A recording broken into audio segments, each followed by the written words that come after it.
China ने eastern Ladakh के ऊपर जंगी एक्सरसाइजेस करना ही शुरू कर दी हैं और चाइना ने अपने 22 जहाजों के साथ जंगी एक्सरसाइजेस की हैं, खसूसन उन इलाकों में की हैं जिनको भारत क्लेम करता है। फिलहाल के लिए आपको ये बता दें कि भारत और चाइना के दरमियान लद्दाख के ऊपर मामलात अभी भी टेंस हैं और चाइना के एम्बेसडर टू इंडिया ने इस बात का ऐलान किया है कि भारत और चाइना को आपस में कोऑपरेट करना चाहिए ताकि मामलात डिस्प्यूट जो है वो सारे के सारे सेटल डाउन हो सके। लेकिन जहां जहां से भी चाइना ने अपनी फौज हटाई है वहां पर चाइना के जो दफाई निजाम है वो अभी भी तैनात है, जिनमें HQ-9, H-16 वगैरह सब के सब वैसे ही तैनात हैं, सिर्फ वहां से फौज चाइना ने पुल आउट की है। लेकिन अब अचानक से चाइना ने अपनी जंगी एक्सरसाइजेस करना शुरू कर दी हैं और भारत ने ये कहा है कि हम इन जंगी एक्सरसाइजेस का मुंह तोड़ जवाब देंगे। बहरहाल डिटेल के साथ आपके साथ शेयर करेंगे कि ये मामलात हैं क्या और चाइना ने क्यों जंगी एक्सरसाइजेस की हैं और भारत का क्या रिस्पॉन्स है, इजराइल से किस तरह की मदद मांग रहा है भारत। तमाम तर चीजें एक एक करके डिटेल में आपके साथ शेयर करेंगे। छोटी सी गुजारिश है कि जो दोस्त हमारे इस चैनल पर नए हैं चैनल को सब्सक्राइब कर ले, घंटी के निशान को दबा ले ताकि लेटेस्ट न्यूज आप तक बर वक्त पहुंचती रहे। सबसे पहले तो आपको ये जानना चाहिए कि चाइना ने भारत की बड़ी मदद की है। इनके मुल्क के अंदर कोरोना वायरस ने जब तबाही मचाई थी तो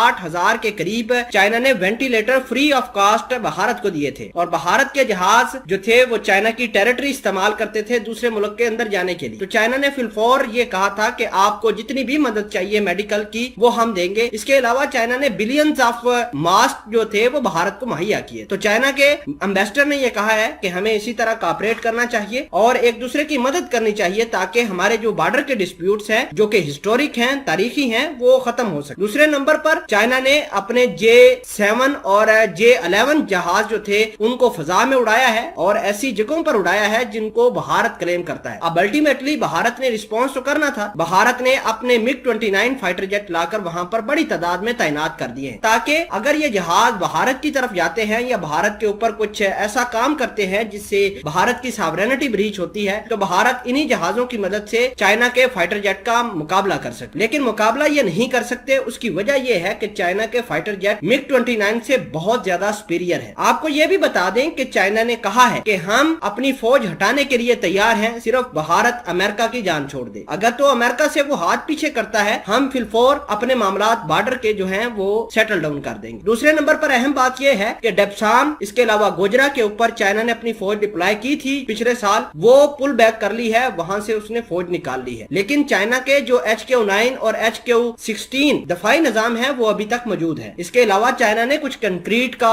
स्ट्रक्चर बनाया है जैसे कि हार्ट स्प्रिंग के ऊपर, इसके अलावा होतान के अंदर चाइना ने बहुत सारे कंक्रीट के स्ट्रक्चर बनाए हैं ताकि वो अपने फाइटर जेट को यहाँ पर छुपा सके। जाहिर सी बात है कि एक सैटेलाइट के लिए बहुत मुश्किल होता है कि कंक्रीट से अंदर जो चीज मौजूद है कंक्रीट के अंदर उसको ट्रैक आउट करना। तो चाइना जितने भी जहाज वगैरह होते हैं चाइना के वो कंक्रीट की बनाई हुई वार या स्ट्रक्चर के अंदर खड़ा करते हैं जो कि दफाई निजाम के लिए या फिर सैटेलाइट के लिए बहुत मुश्किल होता है उनको ट्रैक आउट करने के लिए। तो ये मामला चल रहे हैं। बहरहाल भारत भी इजराइल से कह रहा है कि वक्त आने पर आप हमारी मदद जरूर कीजिएगा, लेकिन इजराइल के खुद के हालात ठीक नहीं है और खुद की उसकी इकोनॉमी, उसके पॉलिटिकल स्ट्रक्चर बिल्कुल कोलैप्स हो गया है, उसका मिलिटरीली इक्विपमेंट बिल्कुल बर्बाद होकर रह गए। तो इन हालात में भारत की वो बहुत कम मदद कर सकता है।